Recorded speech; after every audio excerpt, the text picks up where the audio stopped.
Anda kembali di Kompas Petang, Saudara. Staf khusus Menteri Keuangan Justinus Prastowo menjabarkan alasan kenaikan iuran BPJS Kesehatan yang tertuang dalam Perpres nomor 64 tahun 2020. Justinus menggarisbawahi isi Perpres mengedepankan kemampuan bayar peserta di mana kualitas pelayanan semua kelas sama.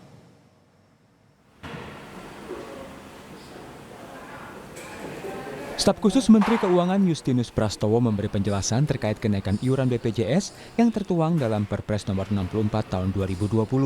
Menurut Justinus, Perpres telah disusun cukup lama yang bertujuan ingin memperbaiki ekosistem agar pelayanan selama pandemi juga lebih baik.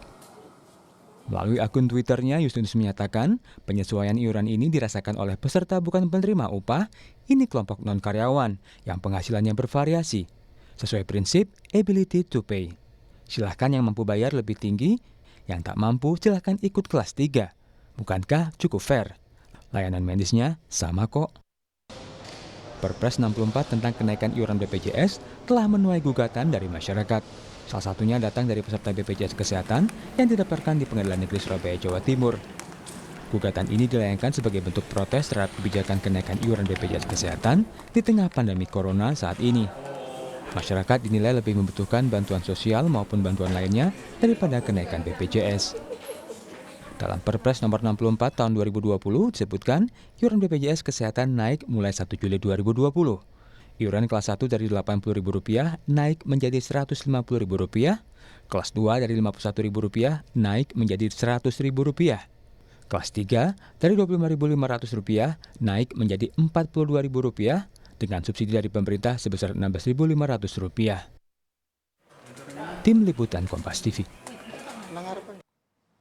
Lebih lengkap soal gugatan terhadap peraturan Presiden nomor 64 yang tahun 2020 yang berisi aturan kenaikan iuran BPJS, kami perbincangkan bersama dua narasumber, yakni M. Soleh selaku pengacara sekaligus pemohon uji materi ke Mahkamah Agung.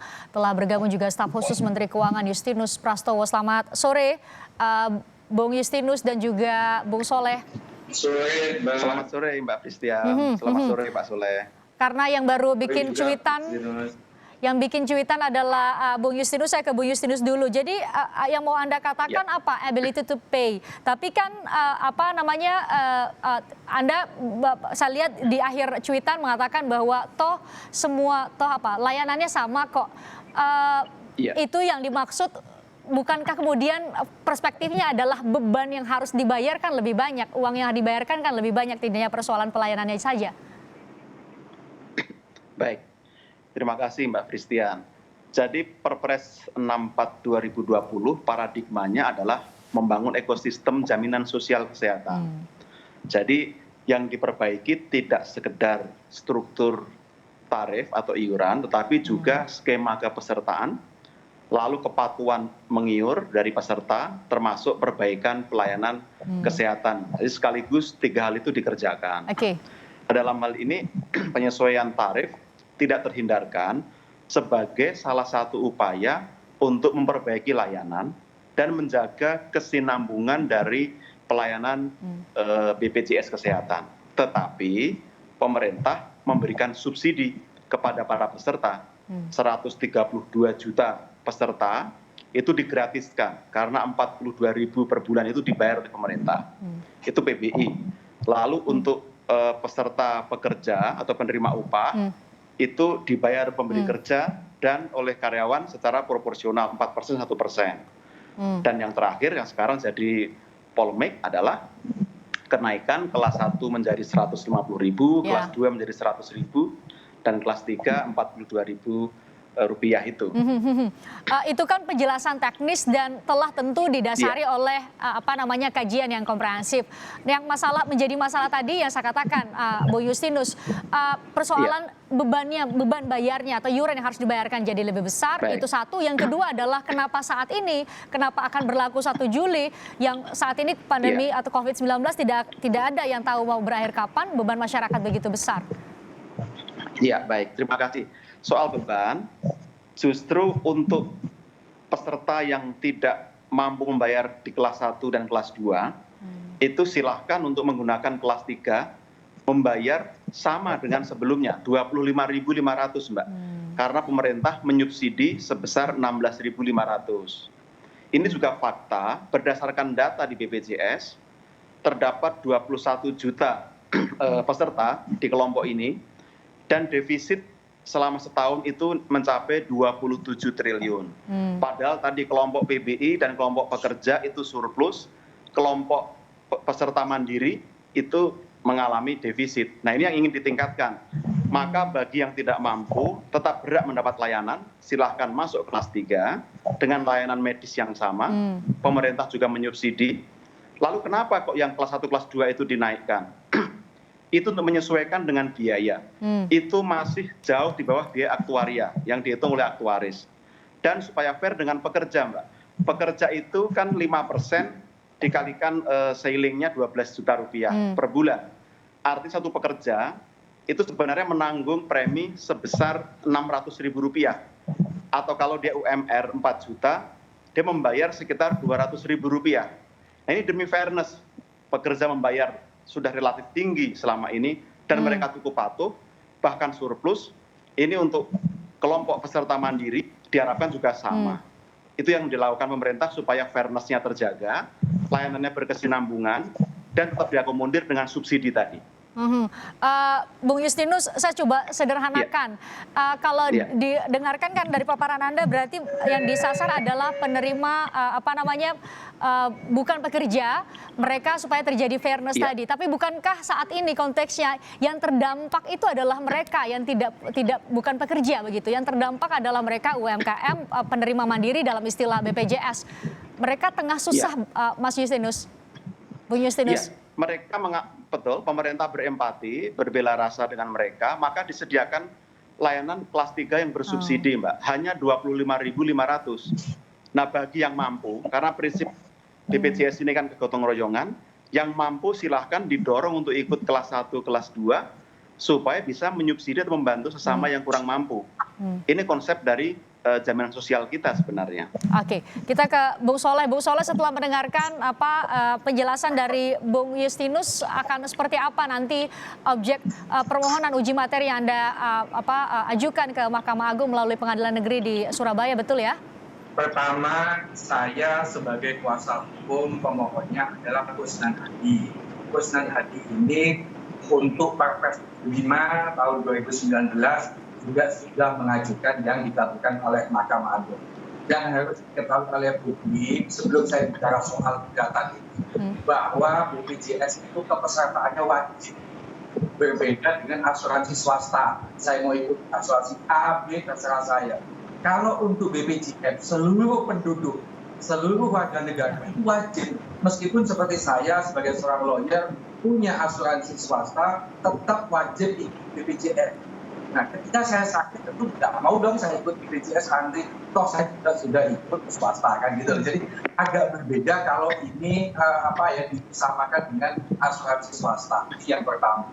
Yang kedua, kalau ini bicara gugatan, pertimbangan hukum Mahkamah Agung itu sudah jelas bahwa kenaikan BPJS dalam situasi ekonomi sulit itu tidak bisa diterima.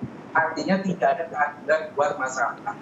Gugatan itu dikabulkan tanggal 27 Februari. Sebelum corona itu ditetapkan sebagai bencana atau wabah nasional ini. Apalagi kondisi sekarang, tentu timingnya sangat tidak tepat. Kami di dalam gugatan itu lebih menekankan mestinya pemerintah, BPJS itu lebih evaluasi dulu terhadap kinerjanya.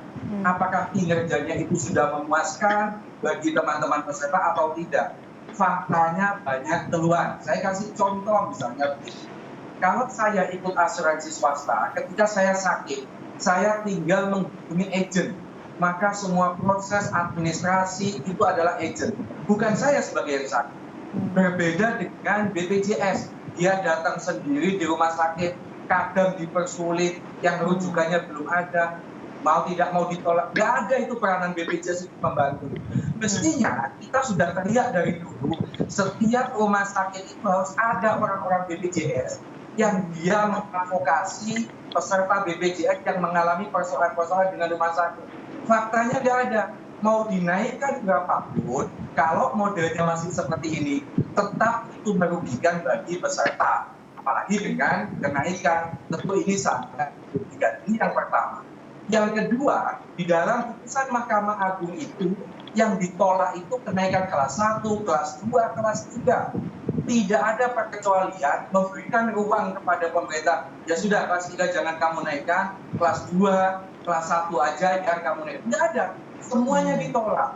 Artinya apa? Ketika tiba-tiba dalam waktu sedekat ini, tanggal 5 Mei, pemerintah sudah mengeluarkan Perpres 64 itu melawan putusan dari Mahkamah Agung. Dalam bahasa kasarnya saya bisa mengatakan, wah ini bisa dikatakan tidak menghargai, melecehkan putusan Mahkamah Agung. Coba kalau itu kita baca, sama sekali antara Perpres 64 tidak mengacu pada pertimbangan-pertimbangan. Misalnya ada pertimbangan di dalam putusan Mahkamah Agung itu terkait dengan fraud, banyak kecurangan di BPJS. Apakah itu sudah dilakukan? Belum, tiba-tiba mengeluarkan Perpres baru ya. Oke, alih-alih kemudian taat kepada putusan Mahkamah Agung yang membatalkan Perpres ya sebelumnya, malah membuat Perpres baru, itu poin Anda. Tapi karena ini dua narasumber dari latar belakang yang berbeda, saya mau uji satu pokok pikiran dari Anda tadi, Bung Soleh ke Bung Justinus. Bung Justinus bilang tadi toh pelayanannya sama, tapi tadi dinyatakan bahwa di lapangan pelayanannya tidak sama. Bagaimana Anda memaksa orang yang merasa tidak mampu bayar di saat sekarang itu turun kelas, apalagi di kelas 1-2 aja bisa ditolak atau dipersulit, tapi bagaimana mereka harus turun ke kelas 3? Memang antara kelas 2, kelas 3 itu perbedaannya hanya soal kamar. Obat-obatannya sama. Tetapi sejak awal BPJS itu dibuka, ini kan menunjukkan bahwa memang ada itikat dari pemerintah untuk mengcover seluruh penduduk, baru dibedakan kelas 3, kelas 2, kelas 1. Kita beri kesempatan ke Bu Justinus untuk jawab. Berbondong-bondonglah masyarakat itu kelas 2 dan kelas 1 karena perbedaannya kecil. Oke, kita beri kesempatan Bung Justinus untuk jawab. Baik, pertama saya menghormati hak Pak Kusnan dan Pak Soleh sebagai warga negara, tentu punya hak untuk mengajukan uji materi ke Mahkamah Agung.